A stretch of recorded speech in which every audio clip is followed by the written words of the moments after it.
Salut à tous, c'est Bérangère de Patin l'air et on se retrouve aujourd'hui pour une nouvelle vidéo. C'est le Ask numéro 6 de notre fameuse rubrique.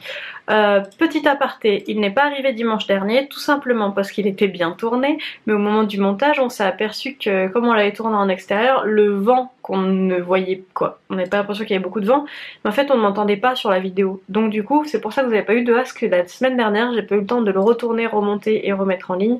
Donc vous l'avez cette semaine, cette fois en intérieur, normalement il n'y aura pas de vent. Et du coup, on recommence. C'est pas grave. Donc pour ce Ask, je me suis muni mon téléphone et de mes petites notes que j'avais prises. La personne auquel je réponds aujourd'hui a demandé l'anonymat. Donc on va le respecter tout à fait, je comprends tout à fait. Il y a un mail très long que j'adore, mais du coup je vais vous le raccourcir. C'est l'histoire d'une jeune croisée berger blanc suisse et croisée berger belge de 12 mois qui a été adoptée par une association de protection animale il y a 9 mois, donc la petite avait 3 mois.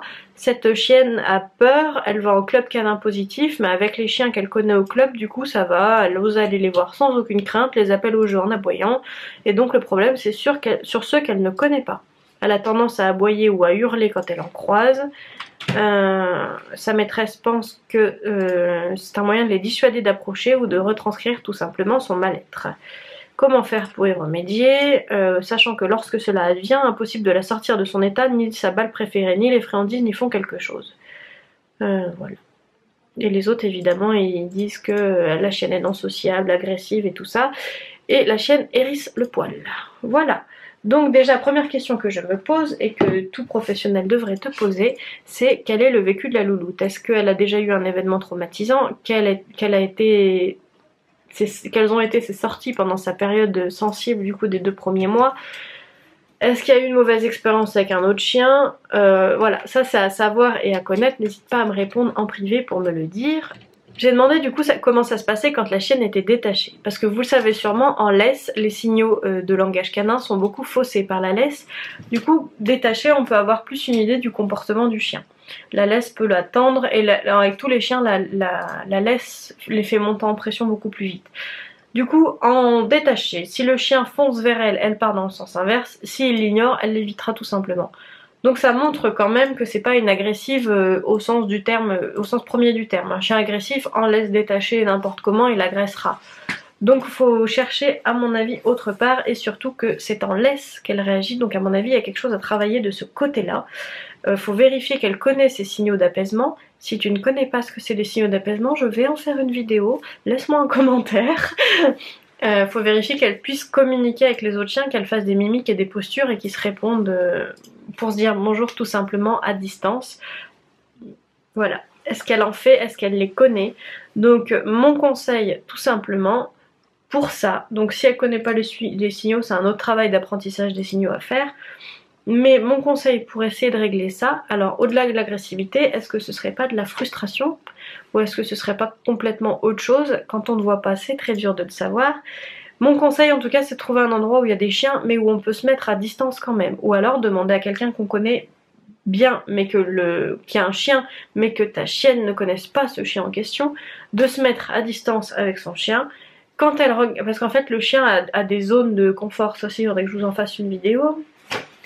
Mais en gros, il y a une distance où le chien pourra regarder mais ne réagira pas. Ça pourra être 10, 20 mètres, 50 mètres, 100 mètres, voilà. C'est suivant le chien, ça on peut pas savoir à l'avance.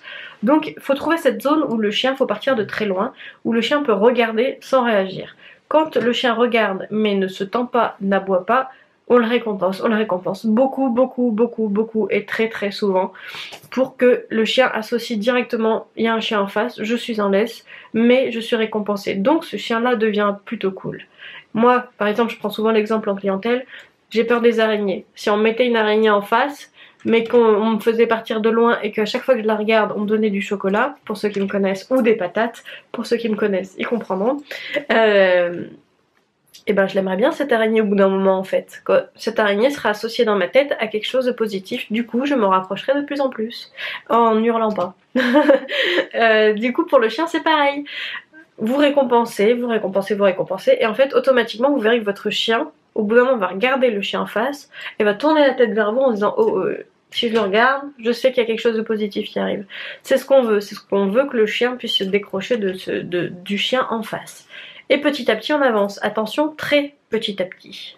Très très petit à petit. Sinon vous risquez de faire tout le travail inverse, c'est-à-dire qu'au lieu que vous risquez de sensibiliser le chien à la présence d'un autre chien, donc ça risque d'être pire. Donc accompagnez-vous d'un professionnel, c'est ce que je vous conseille. Pour changer l'état émotionnel de votre chien, vous avez le besoin d'être guidé quand même, c'est quoi? Vous avez besoin d'être guidé pour le faire correctement quand même, quand on ne l'a jamais fait. Donc le but c'est de réassocier la présence du chien à quelque chose de cool pour le chien. Si c'est pas la friandise, ça peut être le jeu, les caresses. La chienne normalement en a à la maison, donc ça ne lui fera pas grand chose. Donc bien axer sur un truc qu'elle adore et le mettre que à ce moment-là. Au club, oui c'est vrai qu'elle s'entend avec les autres chiens du club pour vu qu'elle les connaît. Je te conseille aussi au club, pendant qu'il y a toujours normalement une récré des chiens où on les détache et tout ça pour qu'ils jouent ensemble. Moi je te conseille aussi c'est pas de la torture, hein, mais quand tu vois que ton chien il est avec les autres, il renifle et tout, de la rappeler, de l'attacher, de faire 2 mètres avec en laisse et de la détacher. Juste pour qu'elle voit que c'est pas parce qu'il y a des autres chiens autour que la laisse la prive de quelque chose. Juste pour qu'elle puisse aussi faire cette association là avec la laisse. Je vais y arriver, association c'est dur à dire. Du coup, faut lui montrer voilà, que la laisse n'est pas une punition, voir si elle communique bien, et si elle communique bien, le faire à distance avec les autres chiens, comme je te l'ai expliqué. On règle beaucoup de cas comme ça, et accompagne-toi d'un professionnel si tu ne le sens pas, parce qu'on fait plus de bêtises que de progrès quand on s'y prend de la mauvaise manière. Et voilà. Voilà, ça a été dur de refaire une vidéo que j'avais déjà faite, mais il faut bien que je réponde quand même. Vous l'avez pas vu, vous? Donc pour ma part, je vous dis à la semaine prochaine pour une nouvelle vidéo. Abonnez-vous à la chaîne et posez-moi toutes vos questions en commentaire pour être sélectionné la prochaine fois afin que je vous réponde directement en vidéo. A très bientôt, salut!